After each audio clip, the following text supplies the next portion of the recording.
మీ ఫోన్లు తీసి చూడండి. మీ బిడ్డల ఫోన్లో, మీ భర్తల ఫోన్లో, మీ వాళ్ళ ఫోన్లో ఒక్కసారి తీసి చూడండి.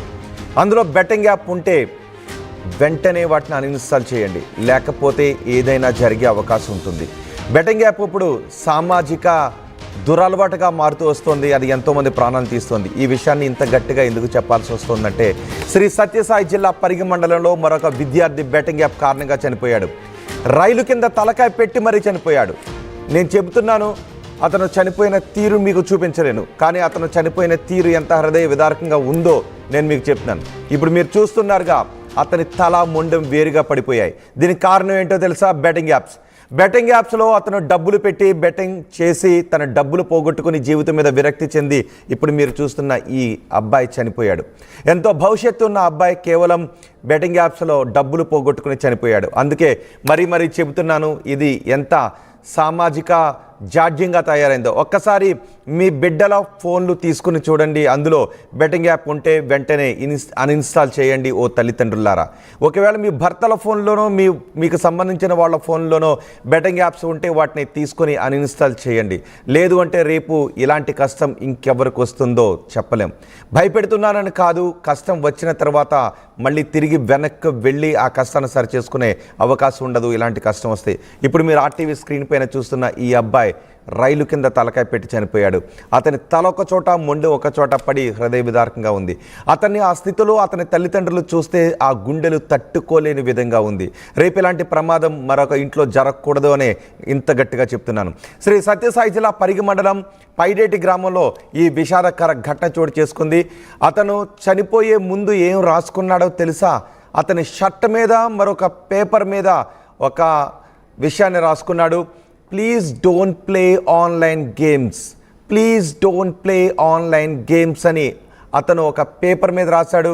అతను చనిపోవటానికి ముందు బలవన్మరణానికి పాల్పడేటప్పుడు ఒక పేపర్ మీద తన షర్ట్ మీద రాసుకున్నాడు. ఇది సరిపోదా బెట్టింగ్ యాప్స్ ఎంత సామాజిక జాడ్యంగా తయారయ్యాయో మరోసారి చెప్పడానికి?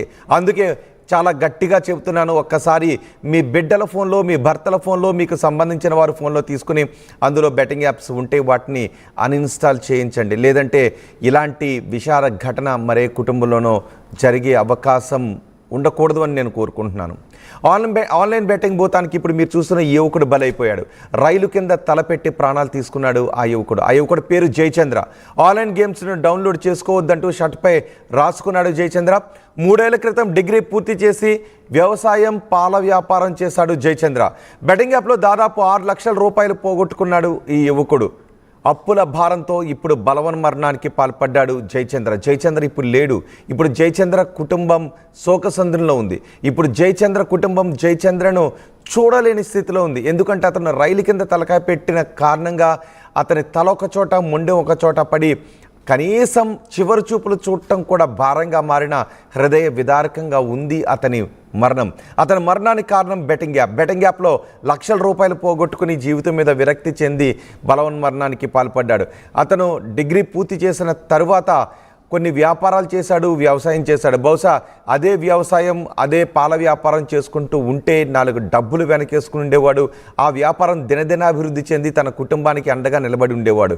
కానీ బెట్టింగ్ యాప్స్ అతని జీవితాన్ని మలుపు తిప్పాయి. బెట్టింగ్ యాప్స్ అతని జీవితాన్ని వంకర మార్గంలోకి తీసుకువెళ్ళాయి. బెట్టింగ్ యాప్స్ కారణంగా అతను లక్షల రూపాయలు పోగొట్టుకున్నాడు.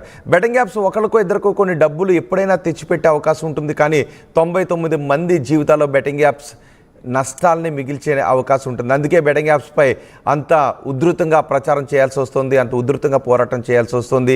ఈ చనిపోయిన ఈ యువకుడి గురించి అంత గట్టిగా చెప్పాల్సి వస్తుంది. అందుకే ఈ వార్తను, ఈ విషయాన్ని మీకు సంబంధించిన వాళ్ళకు షేర్ చేయండి. బహుశా మీకు సంబంధించిన వాళ్ళు, మీ ఫ్రెండ్స్ కూడా మీరు పక్కన ఉన్నప్పుడు మీతో మాట్లాడుతూనే బెట్టింగ్ యాప్స్లో ఆడుతూ ఉంటుంటారు. వాళ్ళని చూసి కొంతమంది అలవాటు చేసుకుంటూ ఉంటారు, మరి కొంతమంది బెట్టింగ్ యాప్స్ జోలికి వెళ్ళొద్దని చెప్తుంటుంటారు. ఈసారి అలా కాదు, వాళ్ళు తిట్టుకున్నా పర్వాలేదు, ఫోన్ తీసుకుని అలాంటి బెట్టింగ్ యాప్స్ ఉంటే వాటిని అన్ఇన్స్టాల్ చేయండి. లేదు అంటే మీ ఫ్రెండ్నో, మీ కుటుంబ సభ్యులనో, మీకు తెలిసిన వాళ్ళనో ఇలా కూలిపోయే అవకాశం ఉండొచ్చేమో.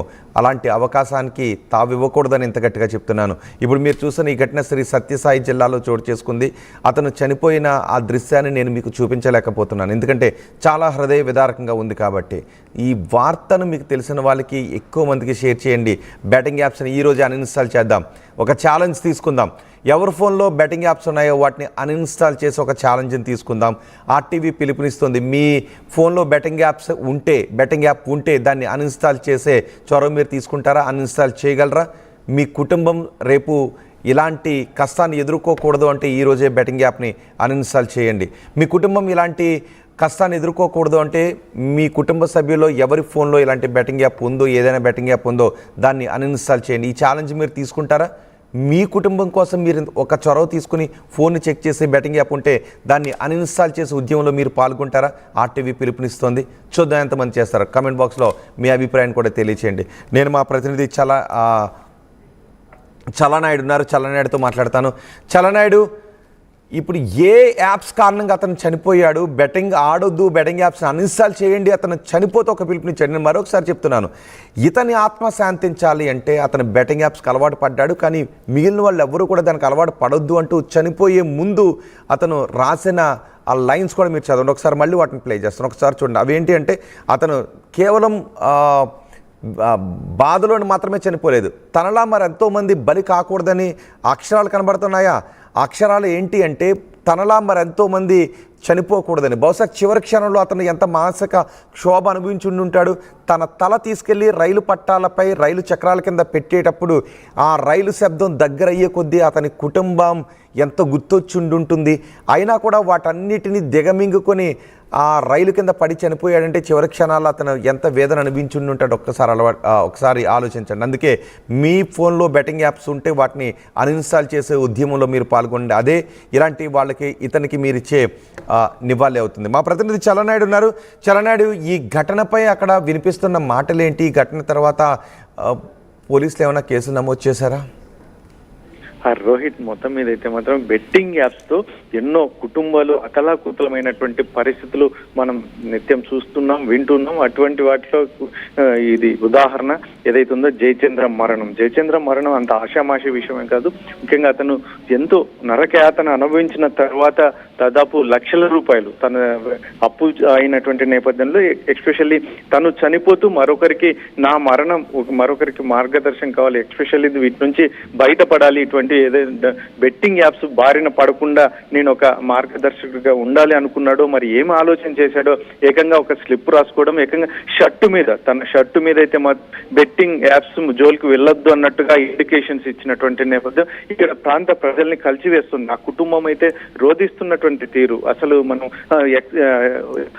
దాన్ని జీర్ణించుకోలేనటువంటి పరిస్థితి అక్కడ ప్రాంత ప్రజలైతే మాత్రం. ఎందుకంటే ఆ అబ్బాయి డిగ్రీ వరకు చదువుకున్నటువంటి నేపథ్యం, ముఖ్యంగా ఈ మధ్య కాలంలో వ్యవసాయ పనులు చేసుకుంటూ పాల వ్యాపారం కూడా చేసుకుంటున్నటువంటి నేపథ్యం. ఇటువంటి పరిస్థితుల్లో బెట్టింగ్ యాప్ వల్ల ఏకంగా 6 లక్షల రూపాయలు అప్పు అయినటువంటి నేపథ్యంలో అది జీర్ణించుకోలేని పరిస్థితుల్లోనే అతను బలవన్మరణానికి పూనుకున్నటువంటి నేపథ్యం. ఇటువంటి పరిస్థితుల్లోనే రాష్ట్ర వ్యాప్తంగా మనం ఎక్కడ చూస్తున్న యంగ్స్టర్స్, దీనికి బలవుతున్నదంతా యంగ్స్టర్స్, అందులో యువకులు, బాగా చదువుకున్న వాళ్ళు, లేదంటే ఏదైనా అవకాశం ఉన్న వాళ్ళు, తెలివి లేని వాళ్ళు, లేదంటే అన్ఎడ్యుకేటెడ్స్ కాదు, దీని మీద ఎంతో అవగాహన ఉన్న వాళ్ళు, మరి కుటుంబం ఏమైపోతుంది అనేది కూడా ఆలోచన చేయకుండా వారు చనిపోతున్నటువంటి తీరైతే మాత్రం చాలా బాధాకరం. అందులో ముఖ్యంగా వారి తల్లిదండ్రులకి తీవ్రంగా కలిసివేస్తున్నటువంటి అంశం. ఎందుకంటే చివరికి వారి కొడుకుని కళ్ళారా చూసుకోవడానికి కూడా అవకాశం లేని